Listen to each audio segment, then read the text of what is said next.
வணக்கம் நண்பர்களே, நான் உங்க கிச்சா பேசுறேன். பாட்டிகள் மகாத்மியம்.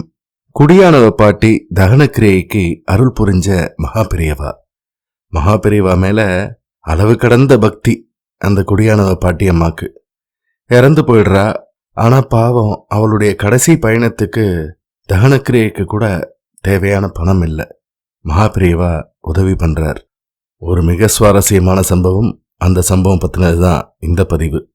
அந்த சம்பவம் பத்தி மேலும் நம்ம தெரிஞ்சுக்கிறதுக்கு முன்னால நம்ம சேனலை இது வரைக்கும் சப்ஸ்கிரைப் பண்ணாதவங்க கண்டிப்பா பெல் ஐகான் கிளிக் பண்ணுங்க, சப்ஸ்கிரைப் பண்ணுங்க. ஒரு குடியானவ குடும்பம் மகாபெரியவாளிடம் பக்தி பூண்ட குடும்பம். ரொம்ப செல்வ செழிப்போட இருந்த நிலை போய் மிகுந்த ஏழ்மை நிலைக்கு தள்ளப்பட்டு விட்டது.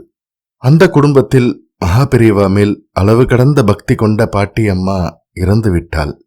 ஆனால் பாவம், அவளுடைய கடைசி பயணத்துக்கும் தகனக்கிரியைக்கும் கூட தேவையான பணம் இல்லை. மிக ஆடம்பரமாக பந்தல், மேளம், தாரை தப்பட்டை, பூப்பல்லக்குன்னு அமோகமாக பண்ணி இறந்தவர்கள் உடலை கூட தகுந்த மரியாதையோடு அனுப்பி வந்த சம்பிரதாயத்தை கடைபிடிக்கும் பரம்பரையினர் அவர். பிறரிடம் கடன் கேட்பது கௌரவ குறைவு. பாவம், என்ன செய்வதென்று தெரியாமல் தவித்துக் கொண்டிருந்தனர் குடும்பத்தினர். மகாபெரியவாளிடம் அபார பக்தியுடைய குடும்பமானதால் ஸ்ரீமடத்தை சேர்ந்த 2 பாராக்காரர்கள் இந்த விஷயத்தை பற்றி ரொம்ப வருத்தப்பட்டு பரஸ்பரம் பேசிக் கொண்டிருந்தார்கள். பாவம், ரொம்ப கஷ்டப்படுறாங்கன்னு. எத்தனை செல்வாக்கா இருந்த குடும்பம், கிழவியோட பணத்தை கூட எடுக்க காசு இல்லையா. அதே சமயம் உள்ளே இருந்த மகாபெரியவா மடத்தின் கார்வாரை கூப்பிட்டார். அந்த வீட்டுக்காரரின் பெயரை சொல்லி உத்தரவு பறந்தது. உடனே அவாத்துக்கு யாரையாவது அனுப்பி அந்த அம்மா போனதுக்கு துக்கம் கேட்டுட்டு அவ கையில 2000 ரூபாயை கொடுத்துட்டு வர சொல்லு, நேரம் கடத்தாதே என்றார் மகாபெரியவா. கார்வார் உடனே மகாபெரியவாளின் ஆக்ஞையை நிறைவேற்றினார்.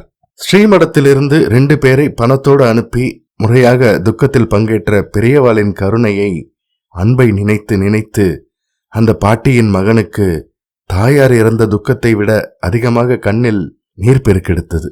அந்த காலத்தில் 2000 ரூபாய் என்பது இப்போது 50,000 ரூபாய்க்கும் மேல் சமம். மகாபெரியவாளுக்கு பணமா முக்கியம்? பக்தர்கள் தானே முக்கியம். தன்னையே கதியாக கொண்ட பக்தர்களை கைவிடுவாரா என்ன? அதுவும் அயனான க்ஷணத்தில். அன்னை மறந்தாலும் அன்னைக்கும் மேலாக கருணை புரியும் ஆச்சாரியால் இருக்கும் போது என்ன கவலை? இதுல ஒரு விஷயம் நம்ம கண்டிப்பா புரிஞ்சுக்கணும். இந்த மாதிரி சூழ்நிலையில ஒரு துக்க வீட்டுக்கு போகும்போது நம்மால ஆன உதவிய கண்டிப்பா செஞ்சுட்டு வரணும்.